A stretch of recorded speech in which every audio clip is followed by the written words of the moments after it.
Hi, everyone. That's not fair, to come up here like teary-eyed. So, Surya, thank you. What a great introduction. Hello, everyone. Hello. How are you?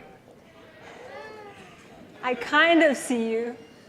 Thank you for staying, regardless of the snow. I have to tell you, my talk was scheduled for 5:05, and I didn't realize, Surya, that you moved the schedule up. So I'm really happy to be here because I sent a note to Surya and said, "What time is my talk?" And he said 2:15. So then I ran. So here we are. Welcome to Design the Transformation You Love. I'm so happy to be here. And let's see. Is my heart beating? Come back. Did that heart beat? It did? How come I didn't see it? Okay, but that's my heart beating right here. And you can all relax. I'm going to bring us home, because that's the mission that Surya gave me. And he said, your mission is to bring this amazing conference, Interaction 19, home. And actually, there was a recording of this, but it disappeared mysteriously. So, but I took note, so I'm going to read it to you. This was the recording I got from Surya. Good morning, Ayse. Your mission, should you choose to accept it, some of you know where I'm going with this, is to bring Interaction 19 home. As always, should the mission fail, the secretary, that's Surya, will deny all knowledge of your actions. This message will self-destruct in 5 seconds. And that's what's happening. So, I'm glad that there is still an audience that knows Mission Impossible. Thank you. So to bring us home and to talk about transformation, what I'd like to do is to take a moment together for you to think about your own transformation. What's the transformation that you're working on now? And this could be your personal transformation. It could be your professional transformation. It could be something small. It could be something incredibly large at scale. But take a moment to jot it down, and also think of one thing that you need help with to make this transformation happen. What do you need help with? So I'll give you an example. I'll start. My transformation is to transform organizations through design principles, which I will share with you today. And this is the first time I'm doing this in front of a large audience. So the help I need is feedback. I need your help to give me feedback. Deal? So that's mine, and I would love to come back to yours, and I will. So, but where I want to start today is the transformation that brought me here. And that transformation started a couple years ago. So let's go back to the beginning of the transformation story. I'm a product designer.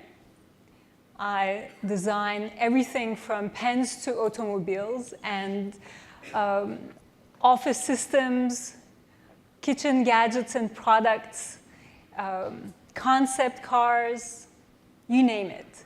For brands that you know, I've designed it.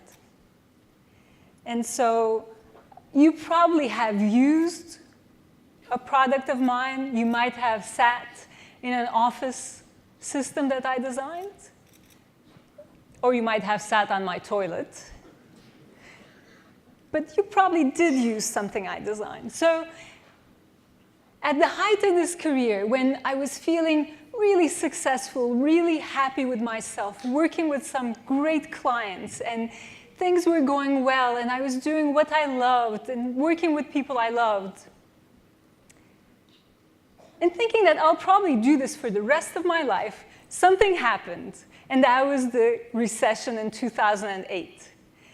And overnight, all our clients took the work in-house, and we were suddenly left with no client projects and a lot of time in our hands. And this was really frustrating to me, because I had uprooted B.B. Seck, my partner and husband, from an award-winning career at Renault designing automobiles in France, told him, come to New York, we can do this together, you know, and let's just live together and work together. And we had our best products, our two daughters together, and things were going so well. And I don't know where this recession thing came from, you know.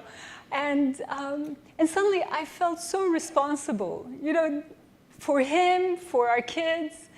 And then I thought, okay, well, I'll go get a job, you know. So I went to see some headhunters, and I said, I need work. And they looked at me and they said, you're not hireable. That's really terrible when a headhunter tells you that. I said, what do you mean? Well, they said, you've never worked in an office before. I'm like, yeah, so? Well, they said, we can't find you work like that. So it turns out that designing office systems for Herman Miller doesn't make you fit for office work. So that was that. And okay. And the thing that kept me going was the optimism of design. I thought to myself, okay, how can I turn this constraint into an opportunity? The constraint is no clients, no client projects. Well, the opportunity is I have all this time. How about a personal project? So my personal project was to go inside my head and to figure out how I think. Because I thought, I think differently. So I started to sketch and map out how I think. And it turns out that I think like a designer. Duh. Kind of obvious, right? You could have told me that.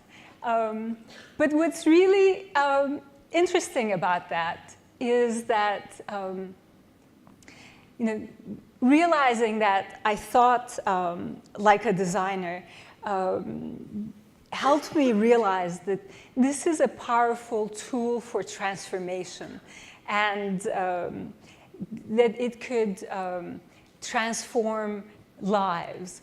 And so I started to think about my own process, deconstruction, reconstruction. And then once I had that mapped out, GE gave us this enormous project, which, you know, GE loves process. So they saw a process and they thought, okay.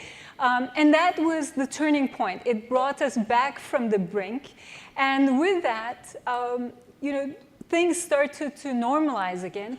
And I could have continued to, in that fashion, just to design products and services using the process.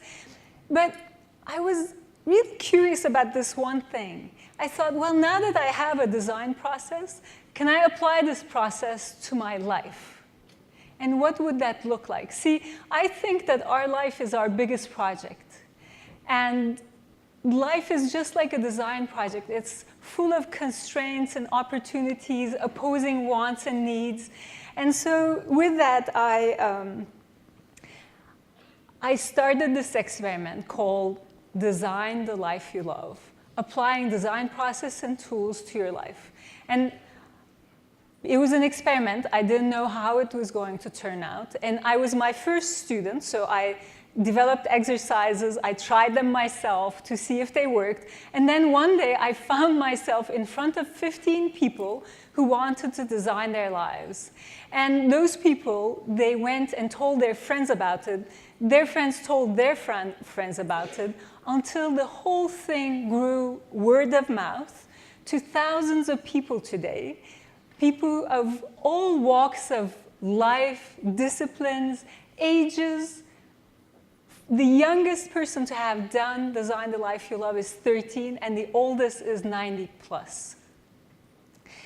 And what was amazing is that people told me that the process transformed their lives.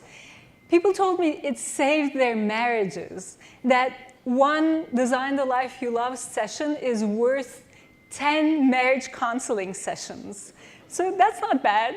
And they told me, you know, Ayse, after your session, I decided to start my own business. Some people quit their jobs. Some people told their bosses what they really wanted to work on.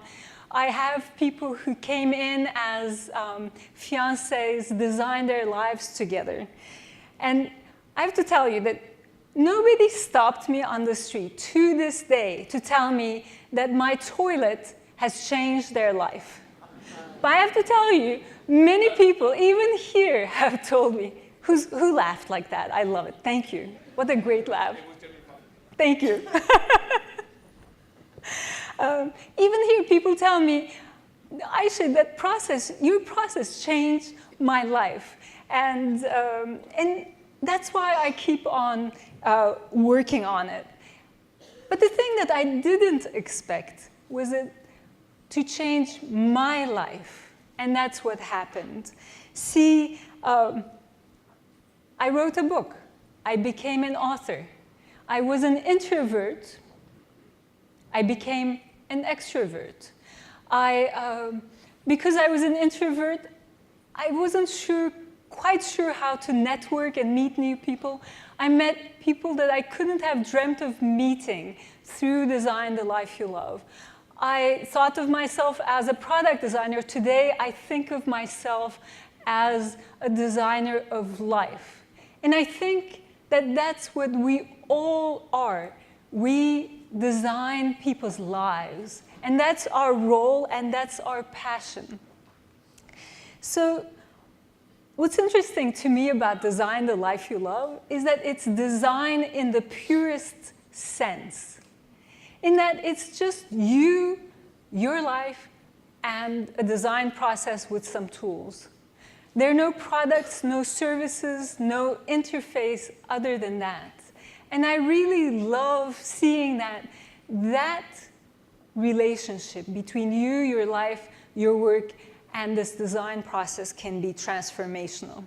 So what I wanted to do today is share with you the design principles that are transformational, that I've learned through the Design the Life You Love experience, this experiment that I didn't know where it would take me.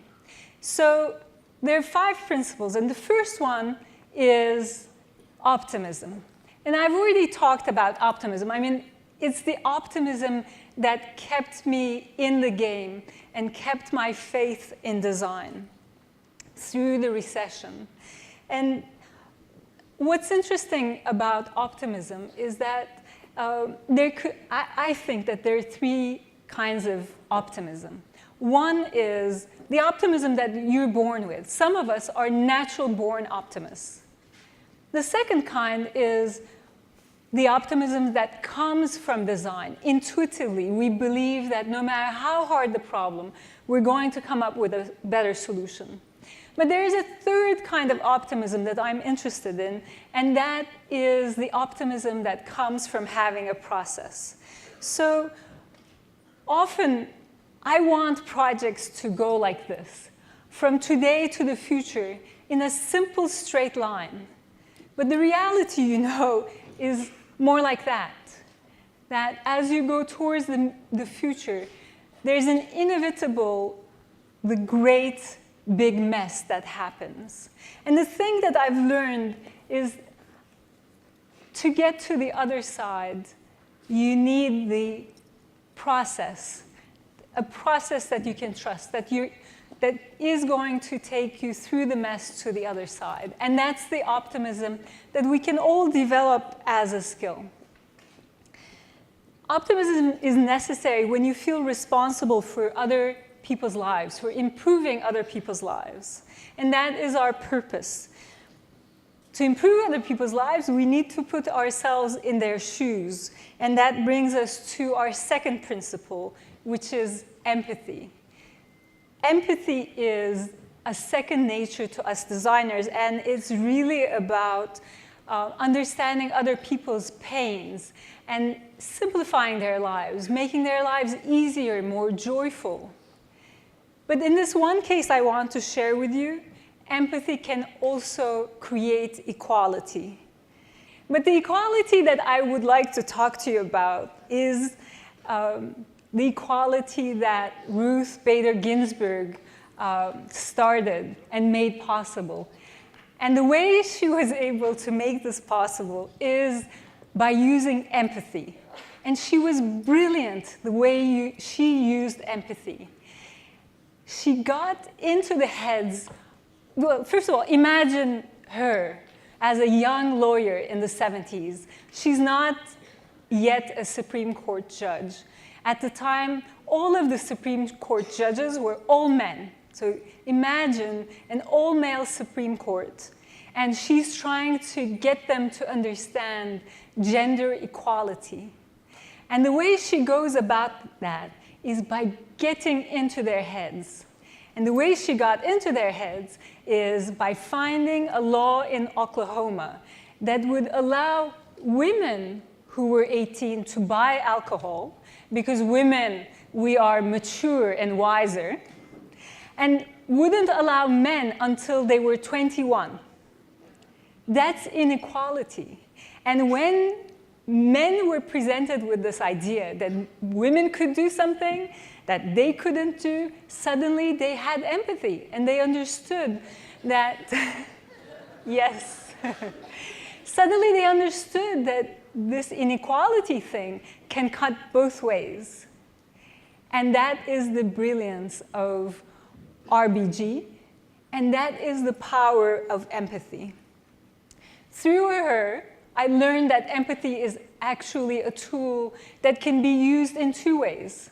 We always think about it as a tool to understand others, but it actually is also a tool to help us be understood. And this is really important because when you're creating transformation of any scale, there are also some people, influencers, decision makers, even family members that you need to bring alongside you.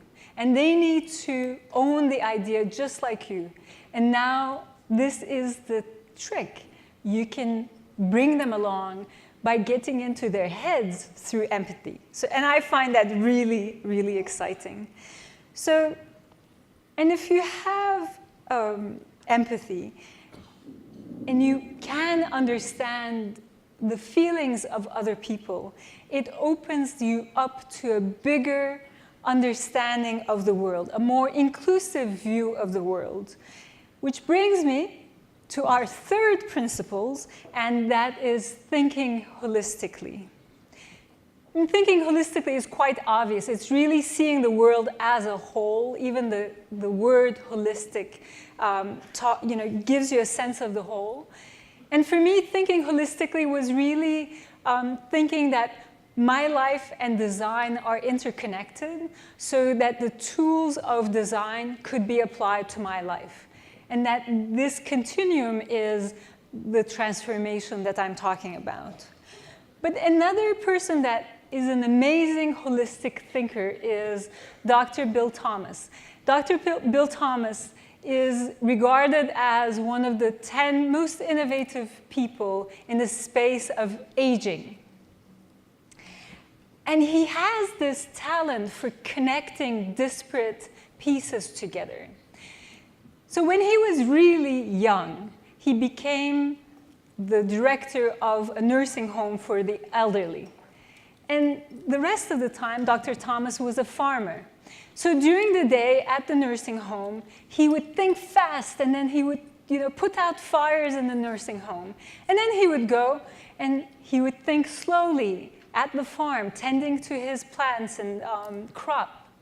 And he calls this process of thinking, going back and forth between the nursing home and the farm, thinking fast and slow. So imagine him one day at his farm. And so, let's see. I tried to imagine it. Here we go. Imagine him at his farm.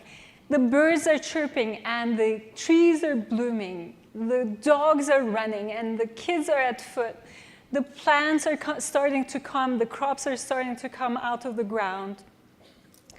And he suddenly realizes that there is something at the farm that the nursing home is missing. Can you guess what that is?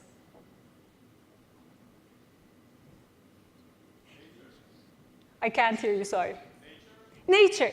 But another way of saying that is life.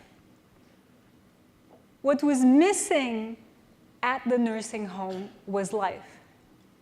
And so he decides that he needs to literally bring life to the nursing home and starts this movement of bringing animals, dogs, cats, birds, plants, kids, things that were not allowed in nursing homes at the time. Imagine that. Into the nursing home, and he transforms with that lives of so many people in nursing homes that today we think that this is natural. So thinking holistically is casting a wide enough net so that you can make things that are otherwise invisible, visible. And one of my favorite tricks for thinking holistically is to think of the emotion, the physical, the intellect, and spirit of something. And if you can think of all these things together, what you're doing is you're thinking holistically. And when you think holistically, you realize that there are all these other people in different fields that can come and work with you and help you. And that brings us to our fourth principle, which is collaboration. So one of my most favorite collaborations is with Marshall Goldsmith. Dr. Marshall Goldsmith is known as one of the world's leading executive coaches, maybe the one, the leader. And he and I became friends years ago. And so he knew what I was doing, and he knew that I was writing a book. And he told me, look, when your book comes out, do a workshop, and I will come and I will bring my friends with me. And so when the book came out, I told Marshall, let's do this thing. And so one cold Saturday morning in New York, Marshall came to Design the Life You Love with 70 of his friends. And together we designed lives. And in this session, I asked everyone to think about their heroes and to think about what they would do differently to be more like their heroes. And Marshall thought, well, my heroes are all my teachers who've taught me everything I know for free.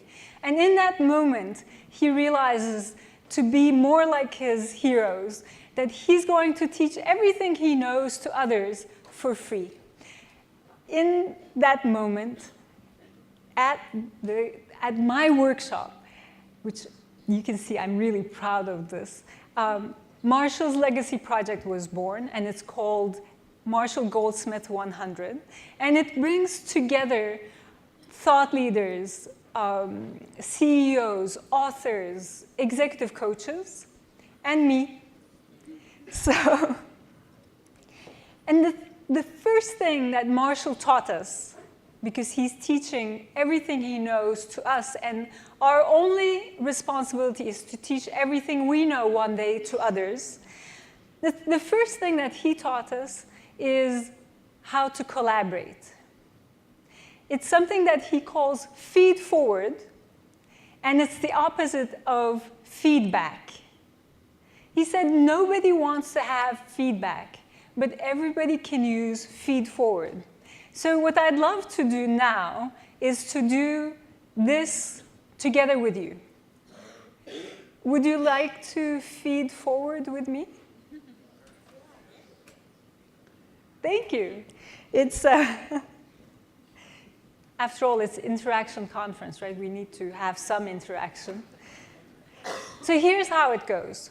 First, I'm going to give you prompts. And Suri, you want to come and be my partner? Because we're going to do this, this exercise as partners. OK.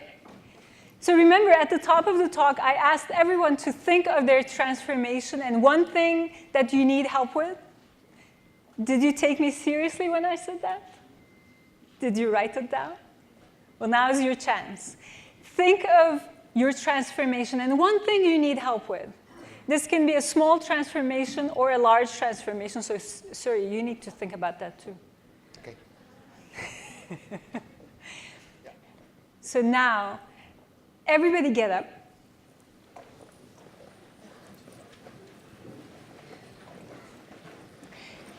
And turn to your neighbor. Hello. Hello. Hello.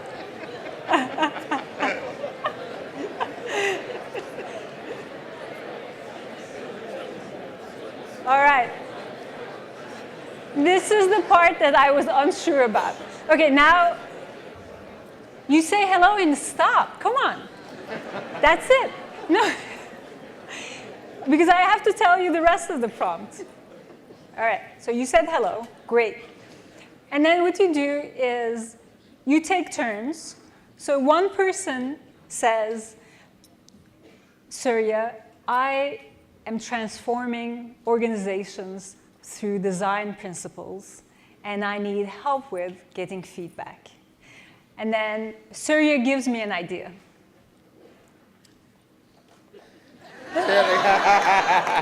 Okay. Yeah. So, How to put Surya on the spot. that's right. Give it to me again.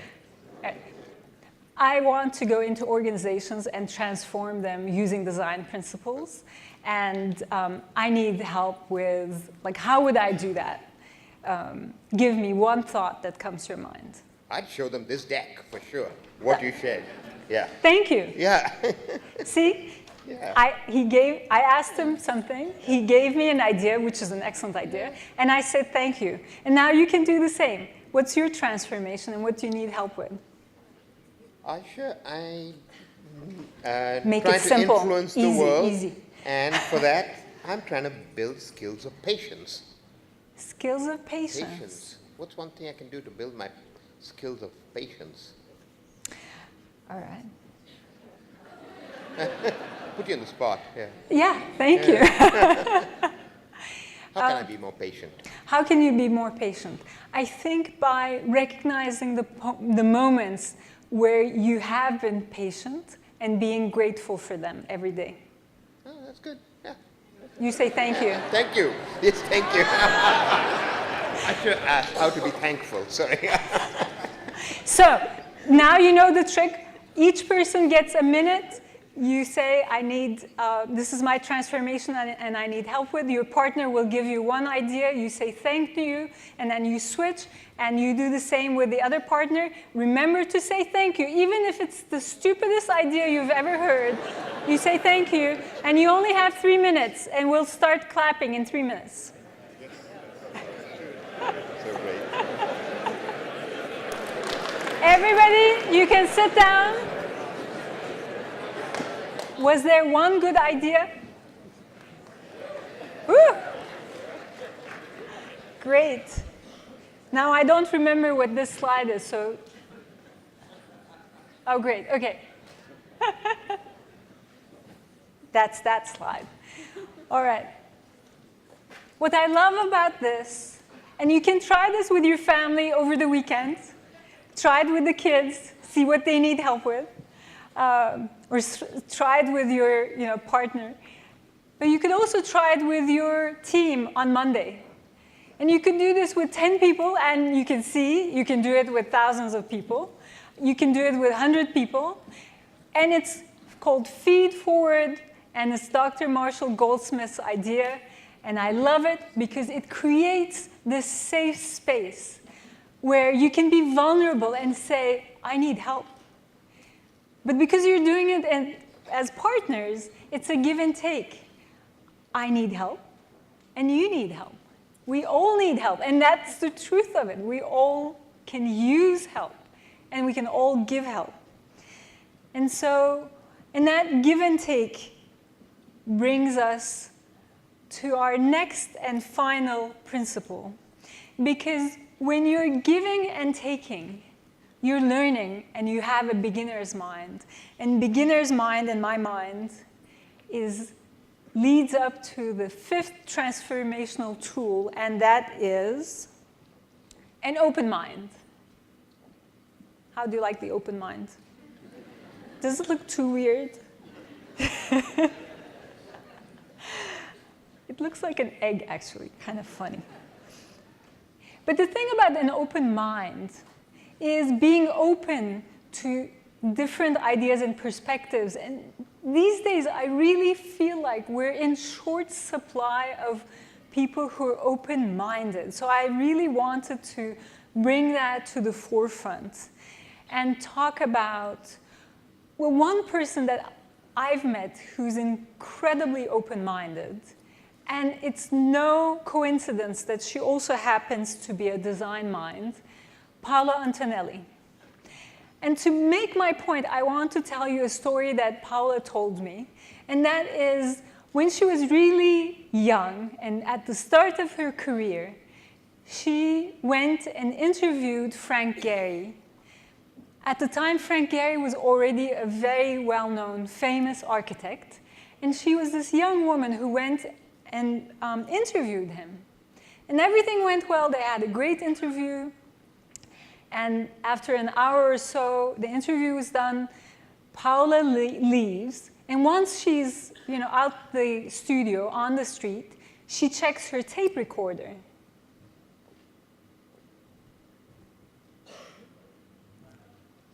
Exactly, nothing, 0. Imagine that. You've just interviewed a famous architect, Frank Gehry, and nothing was recorded. You don't have the interview, basically. What would you do at that moment? Well, what she did is this. She rang the doorbell. Ding! And she told me when she rang the doorbell, she couldn't go back. She had to go back in and say, Mr. Gehry, could we do this again? And he was gracious, and they did the interview again. But that is the courage that is required when you have an open mind, when you have a beginner's mind, because you are opening yourself to failure. And that's the kind of thinking, that's the kind of character that Paola has, that brings us the ampersand, that brings the humble white t-shirt into the MoMA collection, Design and Violence, her online curatorial project with Jamer Hunt.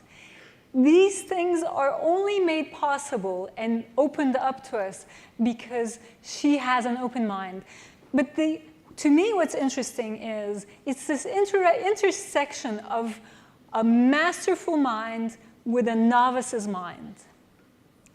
To be able to be the expert, that's the hard thing, to be the expert and still have a beginner's mind and be open to ideas.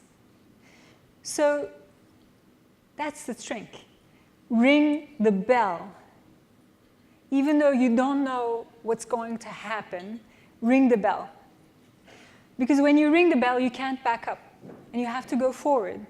And you have to see, you have to be humble and curious. And sometimes know that you don't know, it might not succeed.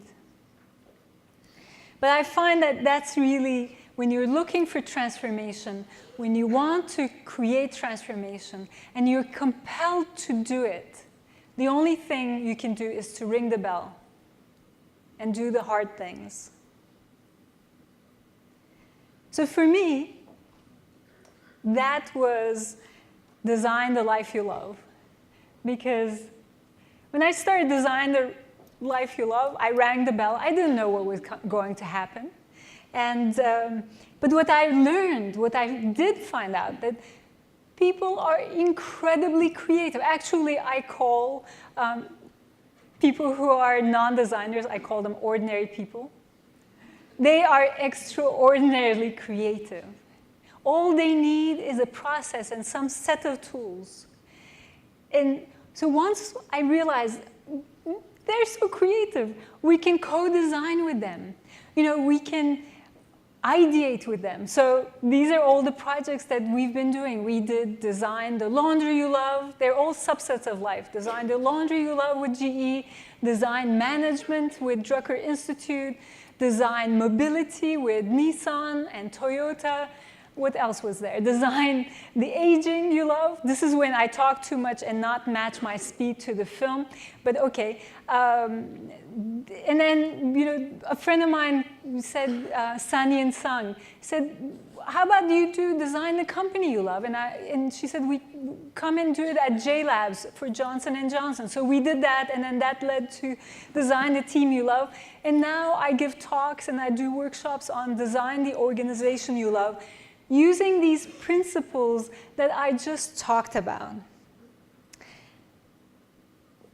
I think that our own design principles are the best transformational tools.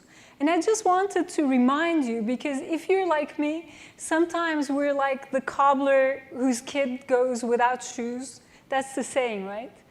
Sometimes we know best to apply our tools for our clients and other people, but we forget to apply them for ourselves, for our own transformation.